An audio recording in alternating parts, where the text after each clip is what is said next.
성경 봉독하는 시간입니다. 에베소서 6장 1절에서 4절까지 말씀을 천천히 합독을 하겠습니다. 자녀들아, 주 안에서 너희 부모에게 순종하라. 이것이 옳으니라. 네 아버지와 어머니를 공경하라. 이것은 약속이 있는 첫 계명이니 이로써 내가 잘되고 땅에서 장수하리라. 또 아비들아, 너희 자녀를 노엽게 하지 말고 오직 주의 교훈과 훈계로 양육하라. 아멘. 아멘. 할렐루야. 여러분 반갑습니다. 여러분 이 시간에는 그래도 우리 병상에 계시는 어르신들 중에서 구별되게 나오신 거예요. 아시죠? 코로나 때문에 10명 이상의 예배 드리지 않았으면 좋겠다.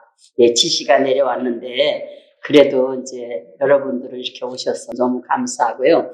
예배를 드릴 수 있어서 정말 감사합니다. 정말 너무 기뻐요. 여러분 얼굴을 뵐 수 있으니까 너무 기뻐요. 여러분들 사랑합니다. 오늘 본문에는 부모 공경에 대한 말씀이에요. 부모 공경에 대해서 주신 하나님의 말씀이 기록되어 있는 말씀인데 여러분들은 부모님을 성경적으로 섬기면서 복된 가정을 든든히 세워나가시기를 바랍니다. 그런데 어르신들은 아이고 나는 이미 부모님은 다 가셨는데 그러신 분들은 또 들을 말씀이 있습니다. 첫째, 부모 공경은 하나님의 명령이십니다. 하나님이 하라고 하시는 명령이에요. 그래서 10계명의 1계명부터 4계명까지는 우리 인간이 하나님을 향하여 수직적인 것, 그 계명이 4계명까지 있는데 수평적인 계명이 있어요. 땅에 있는 사람들에 관한 것. 그것 중에 5계명이 첫 계명이 땅에 있는 첫 계명입니다. 그래서 5계명에는 내 부모를 공경하라. 그리하면 여호와가 내게 준 땅에서 생명이 길리라. 아멘. 말씀하고 계셔요. 이게 뭐냐면 하나님이 약속하신 보장된 첫 계명이라는 거예요. 하나님이 약속하신 보장된 첫 계명. 우리가 사는 세상은 계속해서 뭐예요? 인심이 변하지요. 그전하고 달라요. 인심이 변하고 생활 양식이 변하고 풍속도 변합니다, 여러분들. 그리고 옛날에 어렸을 때 저희 부모님 세대에는요, 얼마나 저희 친정 어머니는 시아버님, 홀로 계신 시아버님 94세까지 사시다가 수천하셨는데 그 아버님을 얼마나 공경했는지 나라에서 상을 받으신 제 친정어머니가 그래서 받았어요. 동네 분들이 추천해줘가지고 그렇게 받았는데 그런 그 시대가 있었습니다. 그런데 지금은 또 그렇지를 않습니다. 그런데 다른 방법으로 공경하는 방법이 있겠지요.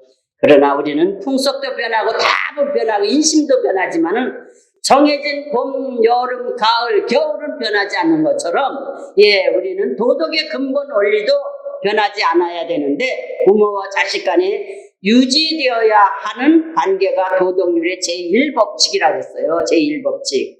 성경에서는 아버지와 어머니를 섬기고 공경하는 것이 사람과의 관계에서 첫 계명이며 축복의 비결이라고 말씀해 주셨습니다. 축복의 비결이 부모 공경이라는 것을 여러분 자녀들한테 가르쳐 줘야 되는 거예요. 그리고 또한 신명기 5장 16절에도 너는 너희 하나님 여호와께서 명령한 대로 내 부모를 공경하라. 그리하면 내 하나님 내게 준 땅에서 내 생명이 길고 복을 누리리라. 장수의 복을 자식들에게 준다는 거고 그런 부모 자식들에게는 또한 본문에서도 마찬가지예요. 자녀들아 내 부모를 공경하라. 그리하면 땅에서 잘되고 장수하리라. 하나님 말씀하신 겁니다. 근데 공경이란 뜻이 무엇일까? 공경이란 뜻은 히브리어로 이때 쓴 히브리어로는 카베드라고 합니다. 카베드라고 하는데 무게를 두다, 무게를 두게 공경한다라는 뜻으로 사용됩니다. 부모 공경이란 말은 윤리적 수준을 뛰어넘는 표현이며 하나님을 경외함과 같이 부모를 공경한다는 말입니다. 경외하는 것 같이. 너희가 또 어떤 말씀에 보면 그런 게 있잖아요. 너희가 살아계신 부모도 공경하지 못하면서 그렇잖아. 눈에 보이는 부모도 공경하지 못하면서 왜 눈에 보이지 않는 하나님은 어떻게 네가 사랑할 수 있느냐. 그건 거짓말이라는 거예요. 그래서 하나님을 공경하는 사람은 부모를 공경할 수밖에 없는 게 되는 것입니다. 그래서 부모와 그 하나님 앞에 우리는 가만히 상담을 하는 사람으로서 가만히 보면은 부모와 어떤 관계를 맺느냐에 따라 다른 인간관계에도 큰 영향을 미치는 것을 저는 볼 수가 있어요. 또한 그게 뭐냐면은 부모와 관계가 나쁜 사람, 아버지 어머니에게 관계가 나빠서 나는 아버지를 안 봐, 나는 어머니를 보기 싫어 이러는 사람들은요, 그 마음 깊은 곳에 치유되지 않은 그 상처가 쓴뿌리가 있어서 사회성이 많이 결여되어 있는 걸 볼 수가 있어요. 사회생활을 잘 못해요. 사람관계에서 인간관계를 유지를 할 수가 없는 거예요. 아버지에 대한 미움이나 원망이나 증오가 있는 사람은 하나님 아버지에게 대한 올바른 관계를 사랑을 세워지기가 어렵다는 말입니다. 하나님과의 관계도. 왜냐하면은 어떤 분이 그러잖아요. 제가 이제 전도사 시절인데 어떤 분이 아유 나는 뭐 어떻게 해서 하나님께 맞았어요. 매를 맞았어요. 자꾸 그러셔요. 그래서 하나님은 그렇게 매를 몽둥이 들고 때리시는 분 아니신데 그렇게 말씀을 하시네요. 그러면서 이제 제가 이렇게 추적해서 이렇게 그분의 삶을 물어봤어요. 그랬더니 그분의 아버지께서 그렇게 두드려 팼대요. 늘.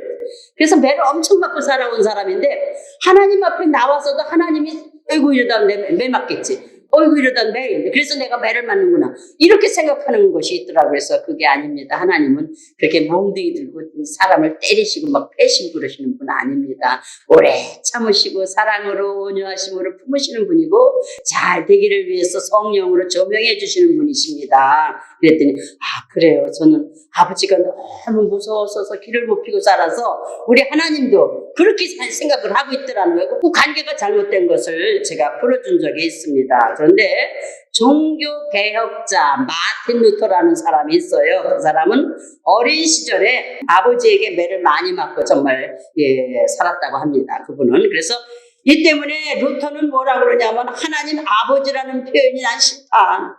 왜 하나님 아버지라는 거야? 아버지가 너무 무서웠기 때문에 차라리 하나님 어머니라고 불렀으면 좋겠다라는 그런 그냥 아이러니한 유머를 했다고 합니다. 그래서 나는 하나님 어머니라고 했으면 좋겠다. 그런 표현을 농담으로 했다고 하는 소리를 들었습니다. 루터는 아버지에 대한 깊은 상처를 하나님의 말씀을 통해서 치료를 받고 나서부터 치유받았다는 거예요. 말씀을 통해서 아버지와 관계를 유지하게 되었고 좋은 관계로 치유받아가지고 마침내 종교 개혁자가 될 수가 있었습니다. 종교 개혁을 일으킬 수가 있어서 우리 기독교가 탄생한 거나 같은 것이죠. 그래서 우리가 살아가면서 저지른 많은 실수들은요, 다시 회복할 수 있는 길이 얼마든지 있어요. 아시죠? 우리가 잘못한 것은 회복할 수가 있다는 얘기예요. 그래도 잘못된 걸 뉘우치고 회개하고 가서 손 잡으면 회복이 되는데 부모님에 대한 효도만큼은 시간이 제한되어 있다는 것입니다. 시간이 제한되어 있는 걸 저는 볼 수 있어요. 저도 어렸을 때 우리 어머니 아버지가 아주 오래오래 사실 줄 알았어요. 아주 그냥 같이 사실 줄 알았어요. 근데 제가 효도하려고 하는 순간에 돌아가셨어요. 그래서 기다려주지 못하시는구나 하는 걸 저는 느꼈습니다. 그래서 부모님은 자식이 효도할 때까지 기다려주지를 않으신다는 거예요. 그래서 내가 지금 현재 바로 해야 된다는 겁니다. 부모님들이 돌아가신 뒤에는 아무리 후회하고 통곡을 해도 소용없더라고요. 그러고요. 불신자들은 어떻게 합니까?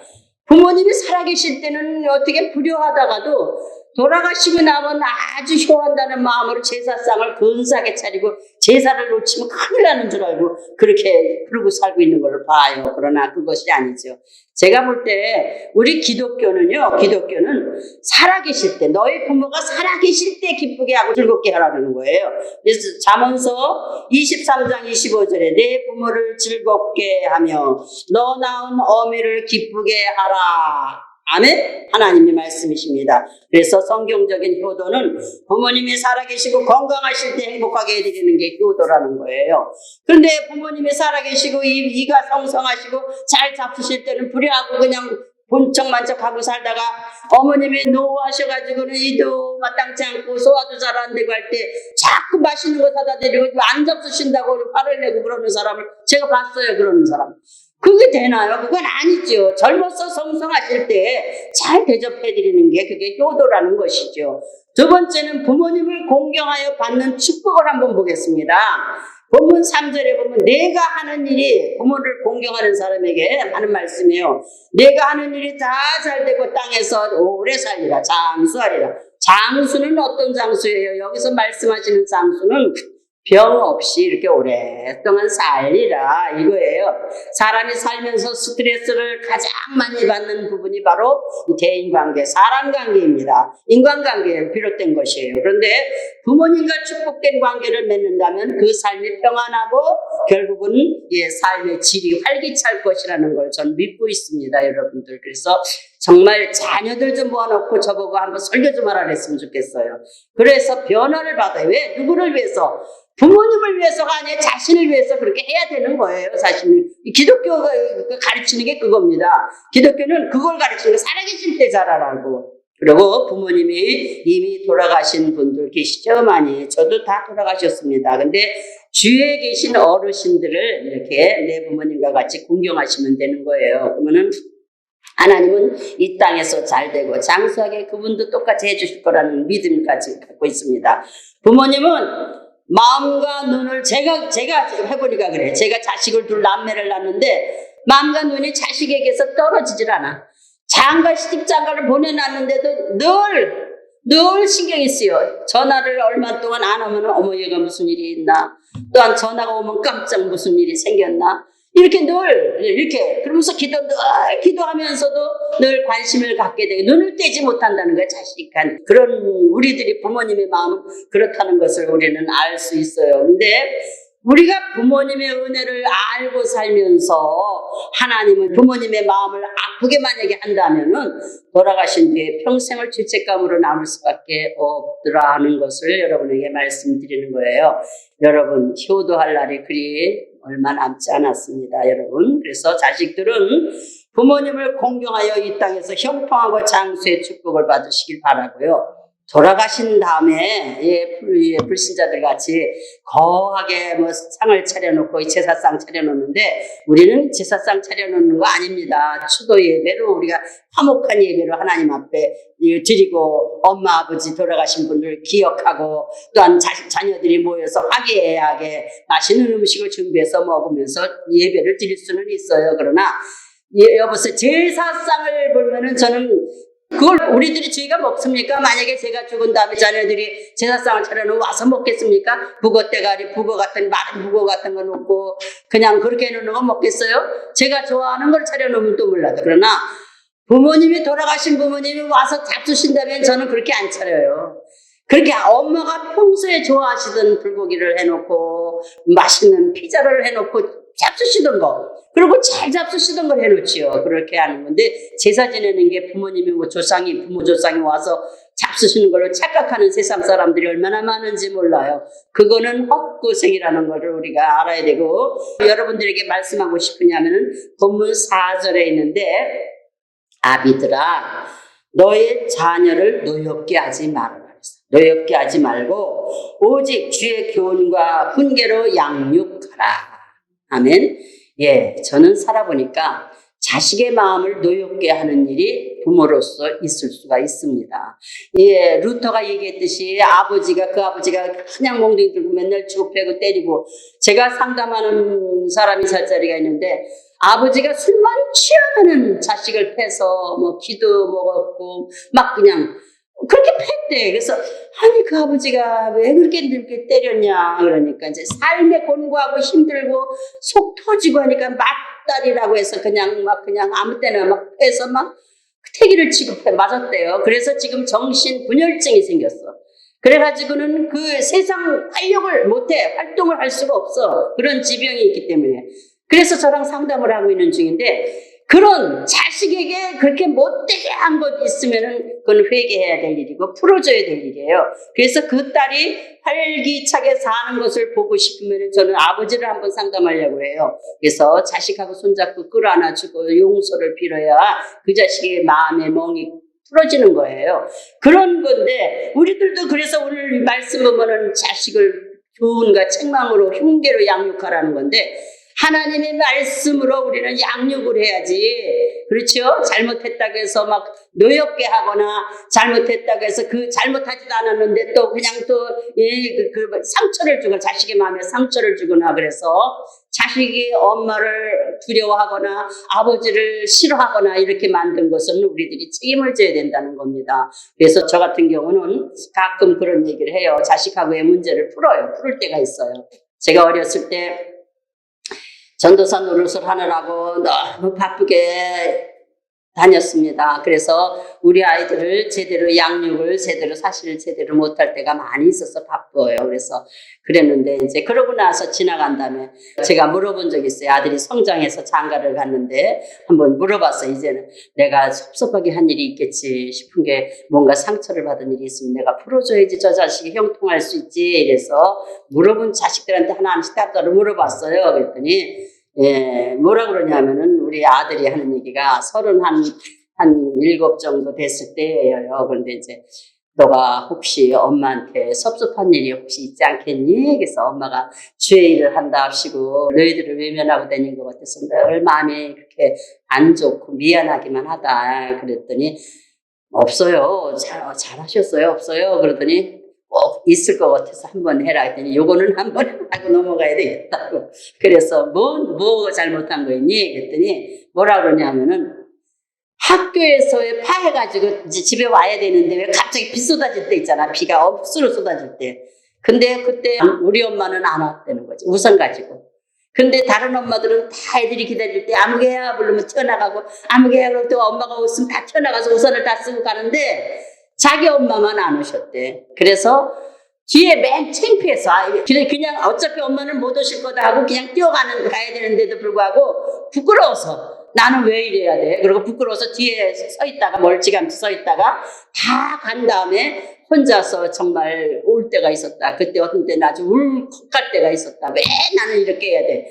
이럴 때가 있었다는 거예요. 그래서 내가 엄마가 참 미친년이었다. 진짜 제가 아이고 참 엄마가 많이 잘못했구나. 남들을 위해서 일한다고 하면서 내 새끼 마음은 굶게 만들었구나. 미안하다.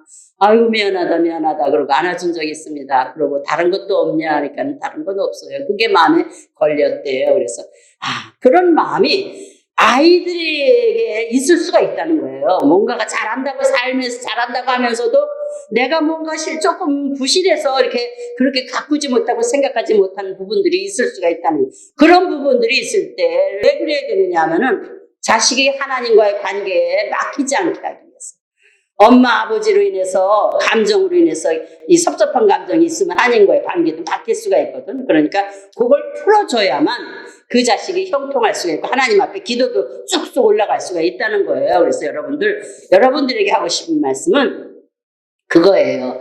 행여나 자식의 마음에 섭섭한 일이 있지 않을까? 여러분들은 이렇게 생각하시면서 어느 날 자식들이 이제 앞으로 면회가 이제 이렇게 올 수가 있잖아. 이제 그렇게 되면 붙잡고 한번 얘기해 보세요. 혹시 아무개 장로야, 내가 너를 이루면서 혹시 섭섭하게 한 일이 혹시 없느냐? 안 물어보시면은 아이고 없습니다. 아유 어머니 잘하셨습니다. 그러면 되는 거고. 꼭 좀 해라 하면은 우리 아들같이 엄마 이거를 꼭 했으면 좋겠어 하는 게 있을 수도 있단 말이야. 그러면 아이고 생각지도 못한 일이에요. 저는 정말 생각지도 못하고 아이들이 파할 때 가서 우산 들고 갈 수 있는 여유가 없었어요. 너무 바빠가지고. 그래서 난 생각을 안 하고 그냥 살았던 일인데도 그런 일이 튀어나오는 걸 들으면서 내가 손을 잡고 안아주고 기도한 적이 있어요, 여러분들.